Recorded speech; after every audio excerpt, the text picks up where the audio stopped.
السلام عليكم ورحمة الله وبركاته. أهلا وسهلا بكم أبطالنا أبطال القيصر أولى ثانوي بكالوريا، وميعادنا النهاردة مع حل الدرس الثاني وهو حضارة فينيقيا. رمضان كريم عليك، عايزك مركز أوي النهاردة، وعايزك تسيب أي حاجة في إيديك ومش يكون قدامك غير التاريخ بس، وفي آخر الفيديو تدعي لي دعوة حلوة وتقول دايما إنك مع القيصر أكيد لازم تسيطر. ويلا نبدأ يا باشا. السؤال الأول هو بيقول: وصف المؤرخون المؤرخون الفينيقيين، يعني الناس بتوع التاريخ راحوا جايين واصفين الفينيقيين بأنهم كانوا أشهر شعوب العالم. طب الناس دي كانت خدت شهرتها منين؟ من قوتها العسكرية؟ تقول له أبدا أبدا، ما كانش عندهم قوة عسكرية تستدعي ذلك. يعني أمال من معتقداتهم الدينية؟ ما كل العالم كان عنده معتقدات دينية بما هم فيهم. طيب أمال الفينيقيين اتوصفوا ان هم من اكتر الناس شطاره في التجاره، يبقى هتاخد النشاط الاقتصادي، وده اول سؤال. السؤال الثاني بيقول: السبب الذي يمكن استبعاده من ازدهار بعض الاحوال الاقتصاديه في افريقيا. ايه اللي احنا ممكن نستبعده يعني مش من الحاجات دي؟ هل الموقع الجغرافي المتميز؟ عيب يا ولد، عيب يا ولد. افريقيا موقعها الجغرافي المتميز ما ينفعش تاخده. طيب التواصل مع الحضارات؟ طب ما هم تواصلوا مع الحضارات، ما ينفعش تاخده. امال تاخد وفرة الموارد الطبيعية؟ كان عندهم موارد طبيعية وخصوصا الأخشاب، ما ينفعش تاخده. امال الإجابة هتكون اتساع مناطق السهول، لأن بلاد فينيقيا كانت بلادا جبلية وليست بلادا سهلية. السؤال اللي بعده بيقول: أيا من العلوم الآتية تتوقع أنه تطور على يد الفينيقيين؟ يا حبيب قلب أخوك، التاريخ ما تطورش على ايدين الفينيقيين، الطب ما تطورش على ايديهم، الكيمياء ما اتطورتش على ايديهم. امال اللي اتطور على ايديهم ايه؟ هلا الجغرافيا. ليه الجغرافيا يا مستر؟ الناس دي كانت بتعمل رحلات تجاريه وكانوا شطار فيها، رحلات تجاريه بين الشرق والغرب عبر البحر المتوسط وعبر مثلا المحيط الهندي، المحيط الاطلنطي، كل الاماكن دي الناس دي مشيت فيها. فكان تطور على ايديهم علم الجغرافيا، او لو تقدر تقول ايه العلم اللي اتطور فهتلاقيه علم الجغرافيا.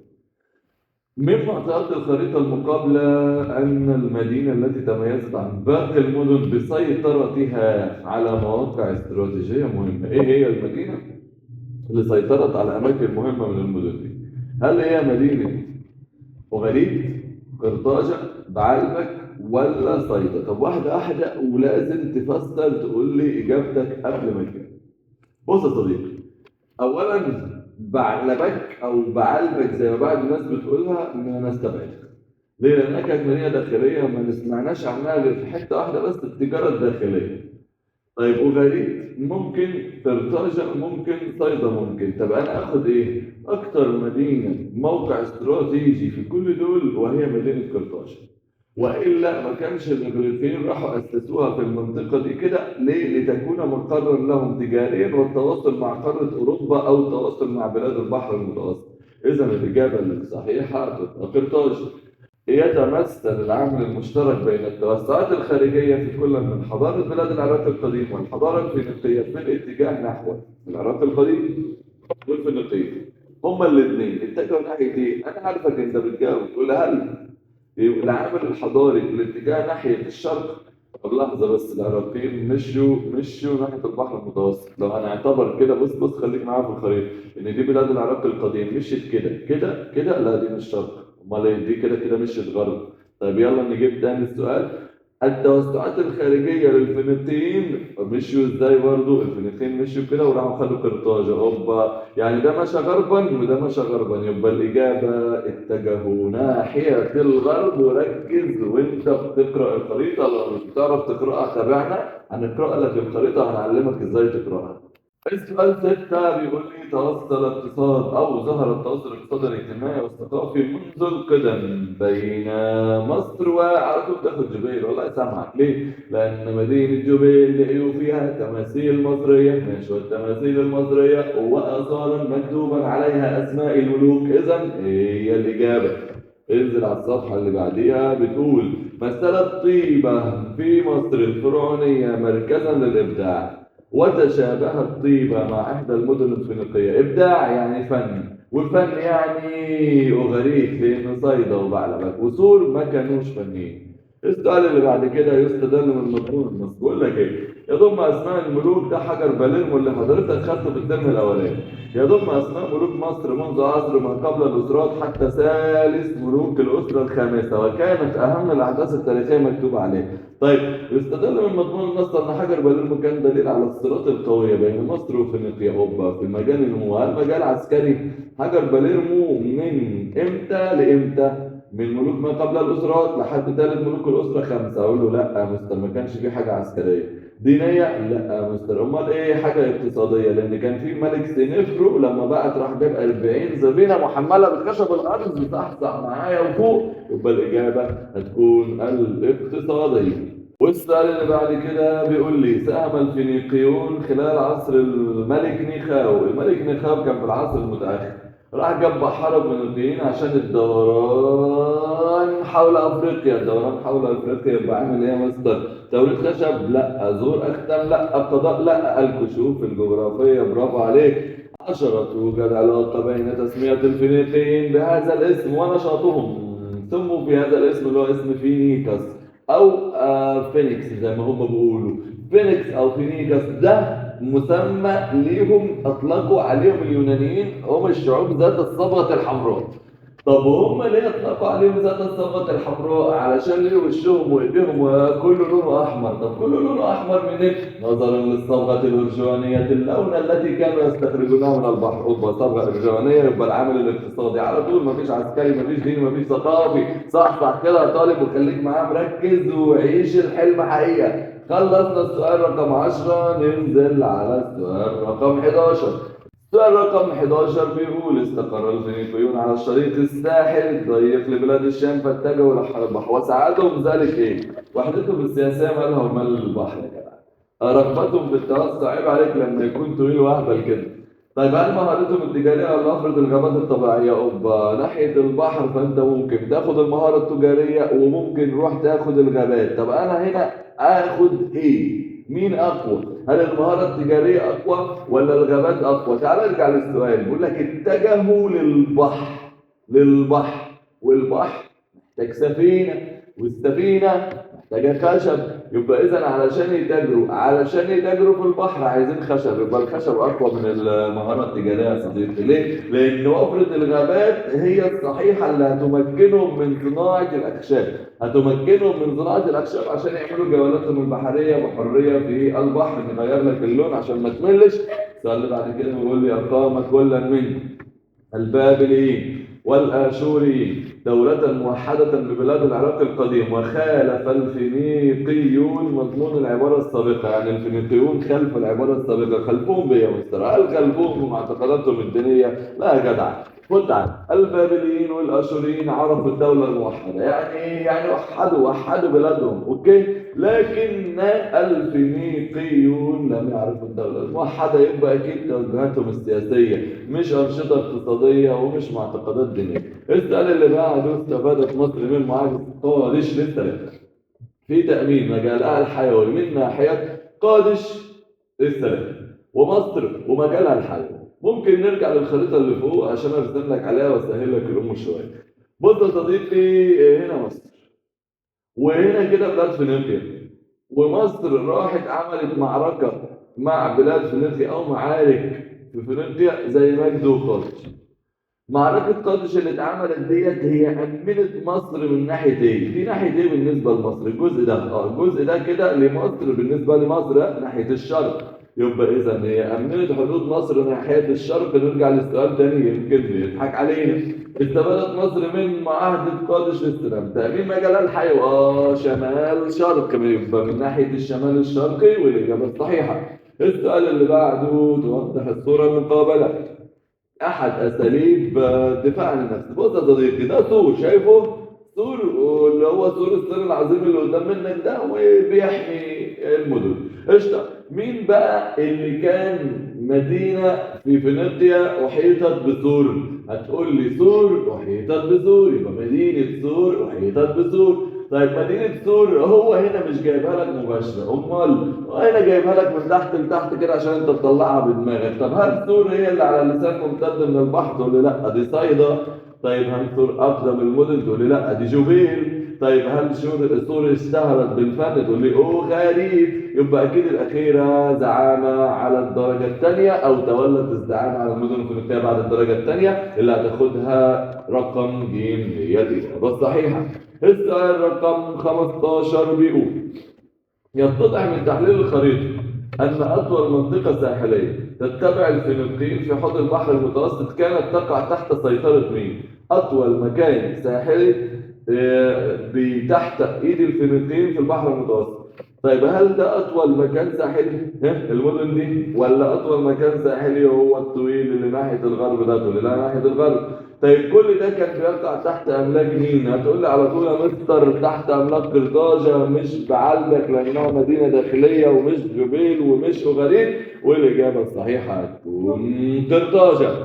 السؤال اللي بعد كده بيقول: كان الهدف الرئيسي للفلبين من انشاء مستوطنات في حوض البحر المتوسط اللي خلوهم يروحوا يعملوا قرطاجه في حوض البحر المتوسط. انا وانت قلت لك قبل كده وسمعت في الشرح ان هم رايحين علشان خاطر يعملوا مدن ويكونوا مدن تجاريه ضخمه ويسيطروا على التجاره. طب يا مستر، تجاره ولا مراكز حضاريه؟ حضاريه ولا مراكز تجاريه؟ لا، الغي حضاريه يا حبيبي، والغي عسكريه، والغي استعماريه. امال الهدف من قرطاجه كان هدفا تجاريا. السؤال اللي بعده: انعكس تفوق بعض المدن الفينيقية في العمارة على قدرتها على التصدي للأخطار. عمارة أخطار؟ الأخطار اللي جات لهم منين؟ هو المدينة اللي كان عندها سور؟ تقول لي مدينة سور. طيب الملك اللي هو نبوخذ نصر الثاني اللي كان في العراق لما راح يضربهم قدر عليهم من أول مرة كده وخدهم بالسرعة ولا ليه صعوبة؟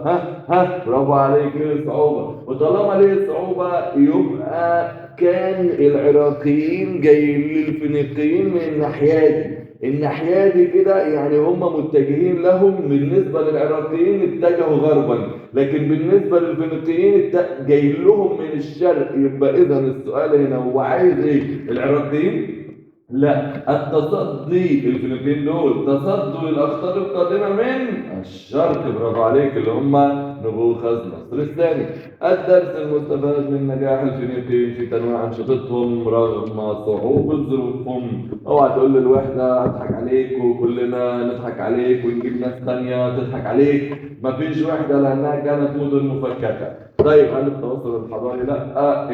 وفرة الموارد برضه لا. امال الناس دي كان عندها حاجه حلوه قوي وهي حسن استغلال الموارد. استغلوا الجبل وزرعوه، استغلوا البحر وركبوه، وهكذا. السؤال اللي بعده بيقول: يرجع العامل الاساسي لاتجاه الفينيقيين على البحر ايه اللي خلى الفينيقيين يروحوا ناحيه البحر؟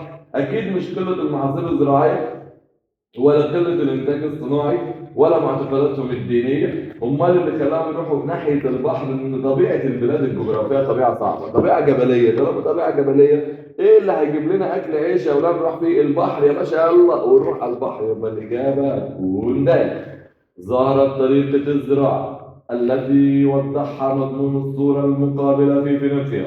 الصورة المقابلة تتمثل ان هم زارعين مدرجات. اهي بص، مدرجات مصاطب ومدرجات. ليه يا بس؟ عشان كانت ضيق مساحة السهول عندهم، ما كانش عندهم سهول يزرعوها فزرعوا مدرجات الجبال. السؤال اللي بعده رقم 21 بيقول: يا مستر واحدة واحدة كده معايا وركز. نتوقع من تحليل معطيات الخريطة عدم وجود مستعمرات فينيقية في المنطقة المشار إليها بالسهم. Where is it؟ هنا يا اسطى. ليه هم ما عملوش مستعمرات في مصر؟ هتقول لي ايه؟ تقول لي الندرة السكانية؟ اقول لك لا. هتقول لي خضوع تلك الجهات للنفوذ الأجنبي؟ هقول لك لا. هتقول لي نفوذ السلطة الحاكمة لهذه الجهات ولا صعوبة وعرض الطريق؟ اقول لك صعوبة وعرض الطريق لا. امال ايه نفوذ السلطة الحاكمة؟ اشمعنى؟ ده مصر هي اللي كانت قوية وضربت فينيقيا، وفينيقيا هي اللي تيجي تاخدنا؟ لا. يبقى إذا هنا الإجابة هتكون ج، وهي نفوذ السلطة الحاكمة لهذه الجهات. أدى موقع فينيقيا البحري بين الشرق والغرب إلى. السؤال رقم 22 بيقول: أدى موقع فينيقيا البحري المتوسط بين الشرق والغرب إلى. الاهتمام بالصناعة ولا التوسع نحو الشرق ولا إهمال الزراعة ولا تكوين إمبراطورية واسعة؟ ومن هنا يا صديقي أنا أسجل اعتراضي على هذا السؤال. قول لي أنت بتعترض على سؤال كتاب الامتحان وهو بعترض على سؤال كتاب الامتحان. السؤال هنا كان يقول لي: أدى موقع فينيقيا البحري المتوسط بين الشرق والغرب إلى.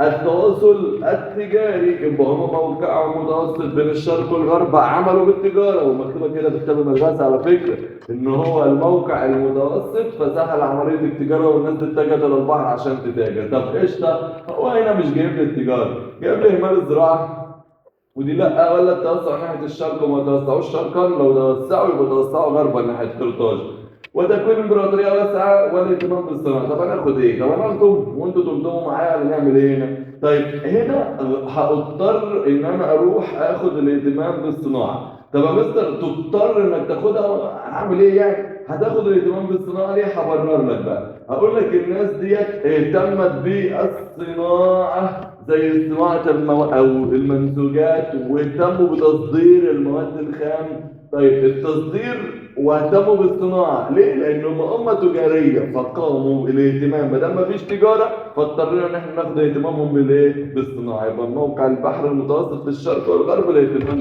بالصناعه. يستدل من تمتع الفلبين بالقوى العسكريه، يقول لك الفلبين كان عندهم قوى عسكريه، قوى عسكريه بالرغم من تفضيلهم الامن، هم بيحبوا الامن بس كان عندهم القوى العسكريه.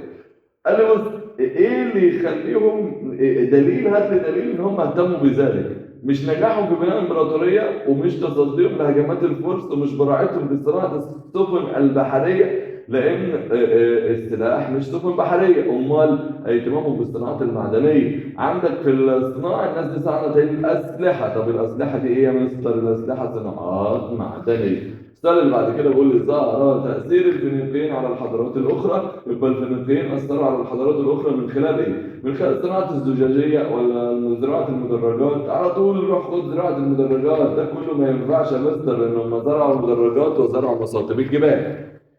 رقم 25 بيقول يعد الفينيقيون البحارة الأوائل في العصور القديمة الذين جازفوا بأنفسهم. لما جاء الملك نخاو قال لهم يلا روحوا لفوا حوالين أفريقيا، طب راحوا لفوا منين؟ من البحر الأحمر، وبعدين المحيط الهندي، وبعدين المحيط الأطلنطي، وبعدين رجعوا البحر المتوسط تاني. يبقى ناخد إيه يا مستر؟ يبقى ناخد المحيط الهندي والمحيط الأطلنطي. الناس دي لفت لفة كويسة، يعني الدوران حول إفريقيا.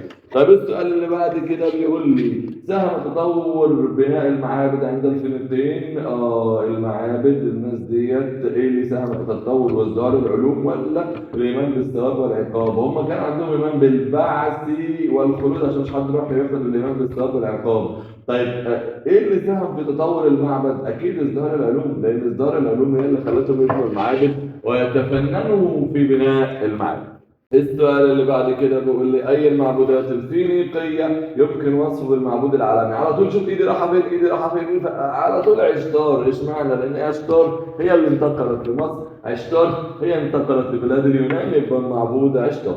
السؤال اللي بعد كده بالرغم من تاثر الفينيقيين قديما بالحضاره المصريه ان انها اختلفت فيه، اختلفت طبعا اختلفت في نظام الحكم السائد. ليه؟ لان نظام الحكم عندنا في مصر القديمه فرعوني ملكي، ونظام الحكم عندهم هم نظام شبه ديمقراطي او جمهوري ايا كان.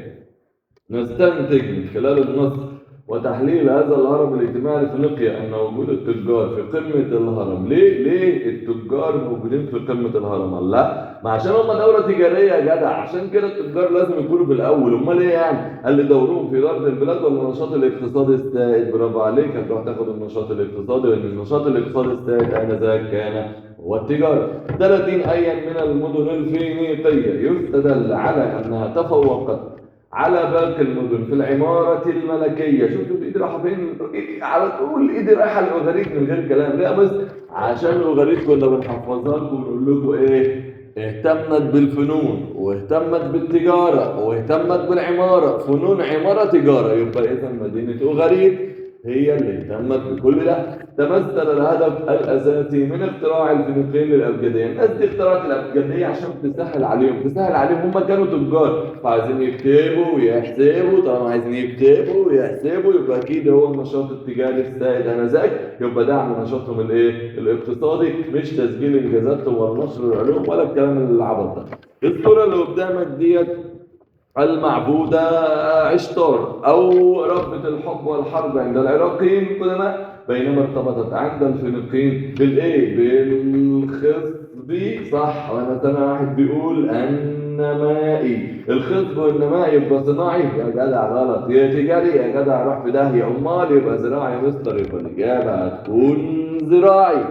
السؤال اللي بعد كده بيقول أي من الفئات الآتية تشابهت مكانتها الاجتماعية في كل من الهرمين الاجتماعيين العراقي والفينيقي؟ إيه الهرم العراقي والهرم الفينيقي تشابهوا مع بعض بإيه؟ أكيد تشابهوا مع بعض بحاجة مشتركة مستر، اللي هم الكهنة.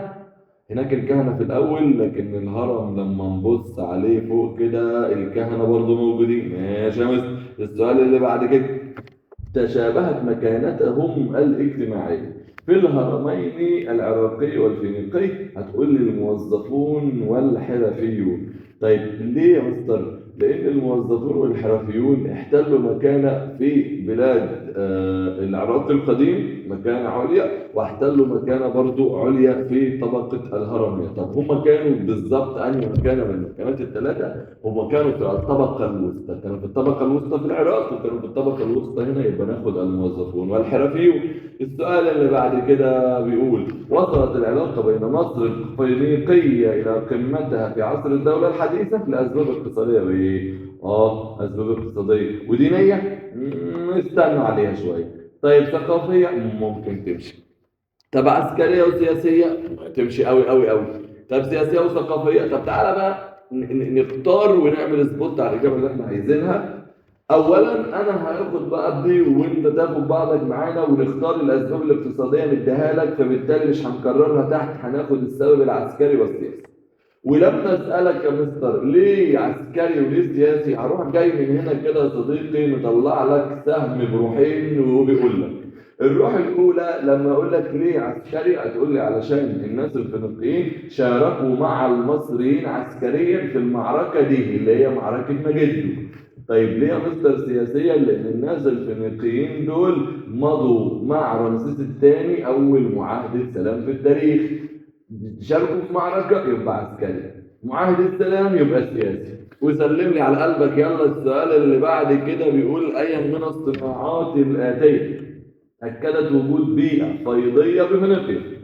بيئة فيضية يعني طين. طب الزجاج مش طين، المعادن مش طين، النسيج مش طين، امال مين اللي طين؟ الصناعات الفخارية. السؤال اللي بعد كده بيقول لي أيا من الحرف الاقتصادية ساهمت في إطلاق لفظ فينيقيين على سكان الشريط الساحلي؟ يعني حرفة إيه اللي خلت الناس تقول عليهم فينيكس؟ يعني أكيد صناعة، طبعا صناعة. ليه؟ إنهم كانوا يستخرجون الأصباغ الحمراء ويقوموا استخدامها في الصناعة. يبقى الصناعة والإيه؟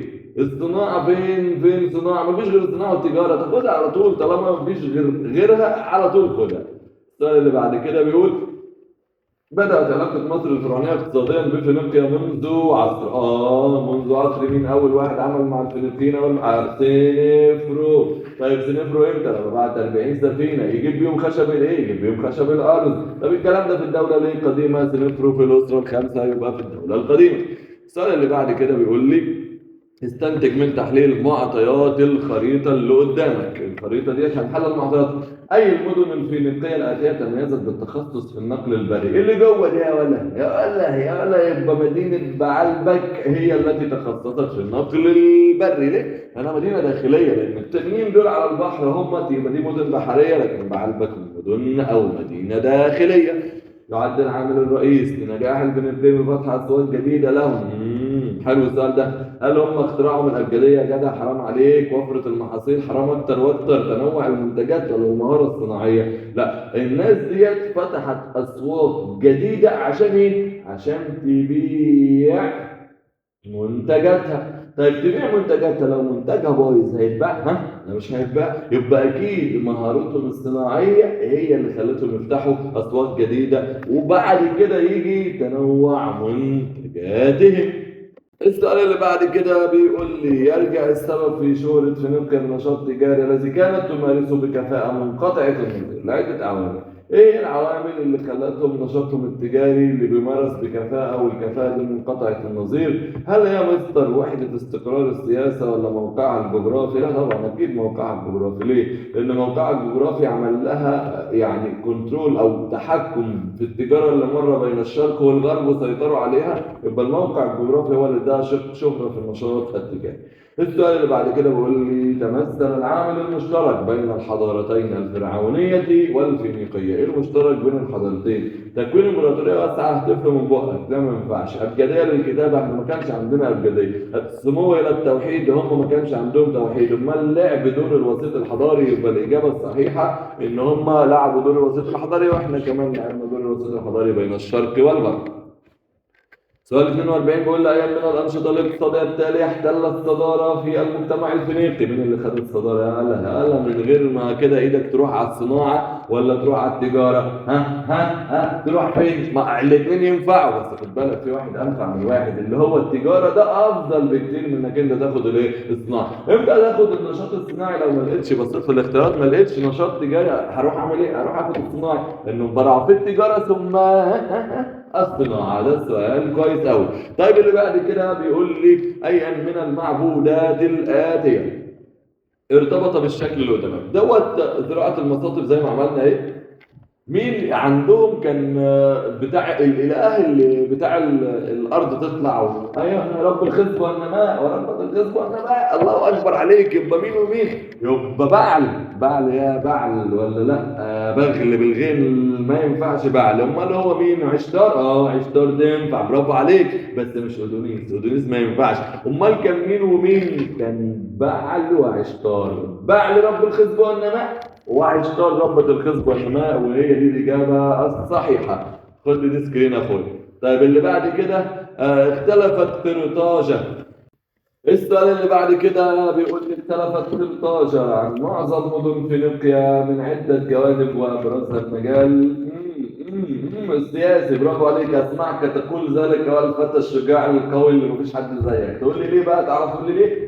ايوه برافو عليك، لان قرطاجة كان نظامها جمهوريا بينما فينيقيا كان نظامها شبه ديمقراطي. يبقى اذا اجابتك الصحيحه دي مالهاش اي 30 لازمه، بس بشجعك. السؤال اللي بعد كده بيقول، خد السؤال 44 بس. السؤال اللي بعد كده بيقول أهم ما قدمه المثلث الحضاري بالشرق والغرب لحفظ التراث الإنساني. المثلث الحضاري بين الشرق والغرب اللي هو إيه؟ بص يا صديقي العزيز، ده كان كده مثلث. يقول لك فينيقيا مثلت رأس المثلث الحضاري الذي ضلعه الأيمن، إن شاء الله يا رب يخلي لك ضلعك بلاد العراق القديم. يبقى الضلع الأيمن للمثلث هنا كده ده بلاد العراق القديم. وقاعدته حضارة شبه الجزيرة العربية، القاعدة بتاعته. وضلعه الايسر هنا حضاره مصر القديمه. هم هنا كده في راس المثلث. على طول ابداع فني لا، صناعه معدنيه حربيه لا، امال اسهامات ثقافيه. اشمعنى؟ نقل التراث الحضاري بين الحضارات، فده اسمه انتشار ثقافي. السؤال اللي بعد كده بيقول يا مصر انتشرت الثقافه المصريه في اقدم المدن الفينيقيه. يعني ايه اقدم مدينه فينيقيه؟ كانت تشتغل في حرفة ايه؟ علشان كده الثقافة المصرية انتقلت فيها. طب انا عايز اسألك سؤال، هي مين اقدم مدينة؟ هترد تقول لي جوبيل، صح؟ طيب جوبيل دي مدينة من فينيقيا، ما هتشتغل فيها ولا صناعة ولا زراعة ولا تجارة. برافو عليك، يبقى الإجابة هنا بتاعتك وبتاعتي وبتاعتنا كلنا هتكون التجارة. سؤال 47 بيقول الأثر الذي أمامك إطلال أو أطلال مدينة جبيل. أطلال يعني بقايا، ماشي؟ بقايا مدينة جبيل بفضل إسهاماتها في إيه؟ جبيل ديت هي مدينة أسهمت ثقافيا. على طول يا مستر ثقافيا تاخدها ليه؟ لأن مدينة جبيل دي أثر، صح؟ والأثر ده إسهام ثقافي. طيب زائد إن مدينة جبيل من مدن فينيقيا اللي وجد فيها أقدم أبجدية فينيقية، وأبجدية يبقى أثر إيه؟ ثقافي. وبعد السؤال ده صديقي نكون خلصنا مع بعض الدرس الثاني، وكده يبقى فرتكنا الوحدة الأولى تاريخ لدفعة أولى ثانوي. إن شاء الله إن شاء الله بتوع البكالوريا السنة الجاية. دمتم في أمان الله، ورمضان كريم عليكم. ويا ريت يا ريت تحس على دمك، ما تنسانيش بدعوة حلوة وتخليك فاكر إنك مع القيصر أكيد لازم تصيف. السلام عليكم.